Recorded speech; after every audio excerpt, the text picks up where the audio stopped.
Would I worship God? Welcome to Coffee with Pastor B. What if I were the one to tell you that the fight's already been won? Well, I think your day's about to get better. What if I were the one to tell you that the work's already been done? It's not good news, it's the best news ever. I want you to imagine this if you can. You wake up one day and the worst of news hits you. Everything that you have has been wiped out by a storm. You have no house, you have no land, you have no job. Everything has been taken from you that you did have. Your savings been wiped out, your investments gone by the stock market. Everything you have is gone. You're left with your wife and some friends, and that's all you have left in life. Your kids have all passed away, have all been taken from you. Everything is gone. What would you do? You know, this happened to a guy named Job in the book of Job. It's one of the hardest books to read sometimes because there's so much to it. There's so much backing and forthing, and it's written in poetry form, and so it can be hard to follow.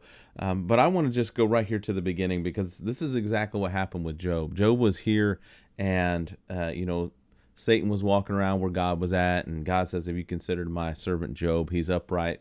He's above all men at this time." And Job was always doing the right things and going the right way, and so God kind of removes his hand of protection, and Satan comes upon Job, and everything is taken from Job. And this is what happens on the morning when he finds out that his kids have been taken for him. And it says this in Job chapter 1, verse 20. And then Job arose. He tore his robe, and he shaved his head. He fell to the ground, and he worshiped. I want you to find out right here what he says, because this is so important. This is the good stuff right here.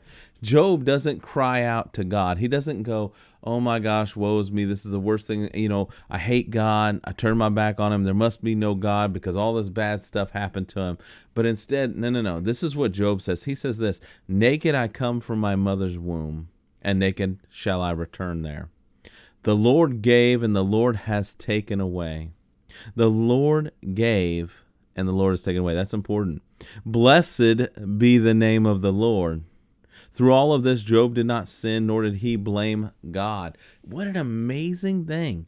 Most of us just want to get angry. We're looking for somebody to blame. We're looking for the cause. We're looking for the reason. Matter of fact, if you go through the book of Job, that's exactly what his buddies are doing. They're giving him every reason why this has happened to him. "Oh, you're such a sinner. No man's not a sinner. No man can stand before God. There's no, you can't stand before justice and claim innocence." And they go back and forth. They say, "This is your sin, your sin."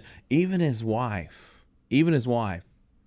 says this, and he says to her, then his wife said to him, "Do you still hold fast your integrity? Curse God and die." But Job replies with this, "But he said to her, you speak as one of the foolish women who speaks.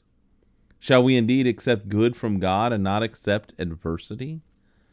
In all of this, Job did not sin in his lips. That's a tough thing to do. I don't know about you, but when I'm facing adversities, man, sometimes I can get pretty angry. And I think I can even get pretty angry at God. I think I can even kind of lay some stuff down in his seat. But you know what? We serve a God big enough to handle that. Job goes into his temper tantrum at some point, and he says, "I want my day in court. I want justice to be heard. I'm an upright man. These things shouldn't have happened to me. Why is it that these things have happened to me? I want to speak to the Lord. I want to speak to the guy in charge who's causing all of this to happen." And God answers. And God answers in just profundity. And he says, "Where were you when I created the earth? Where were you when I knit you together in your mother's womb? Where were you when I planned all this out? Where were you?" And it brings Job into humility to remind him of what he says earlier. See, Job goes through this throughout the chapters, and his buddies are beating him up over 7 days. But it comes back to this, and it says, "Will I indeed accept good from God and not adversity?" You know, folks, we live in a broken world, and broken things are going to happen to us. And I'm not saying it's not profoundly sad, or we don't become angry, we don't become frustrated with it. I'm not saying that, these things are not going to happen to us. What I'm saying is, in the adversity, where do I turn? Where does my heart lay? Does it lay with God, or does it lay in my self pity? In the end, God said, get up, dust yourself off. Stop pitying yourself. Stop being so self righteous within yourself. Instead, humble yourself and serve me. And he did. And God blessed him tenfold more than what he had before. In the end, we've got to get over ourselves in our adversity. God allows us our time of weeping. God allows us our time of sorrow and our time of grief, but he says, don't live there. Live instead in my promises, that you'll be cared for. If you are upright before the Lord, I will take care of you.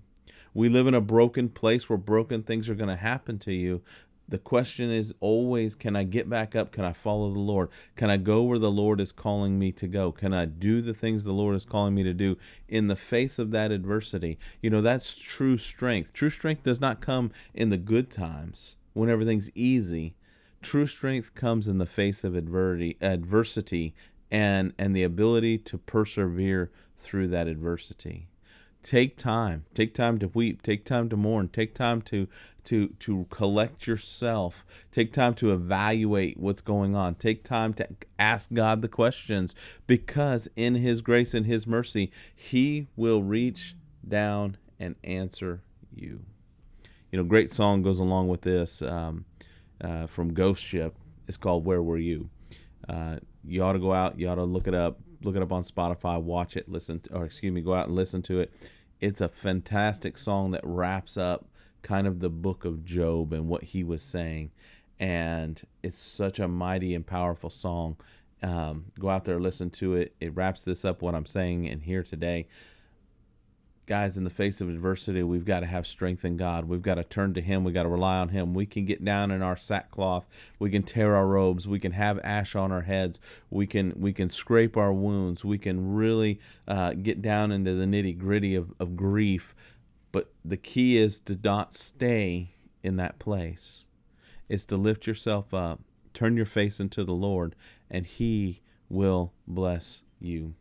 I'd just like to say thanks for joining me for a sip of coffee this morning and a look at the Word. God bless.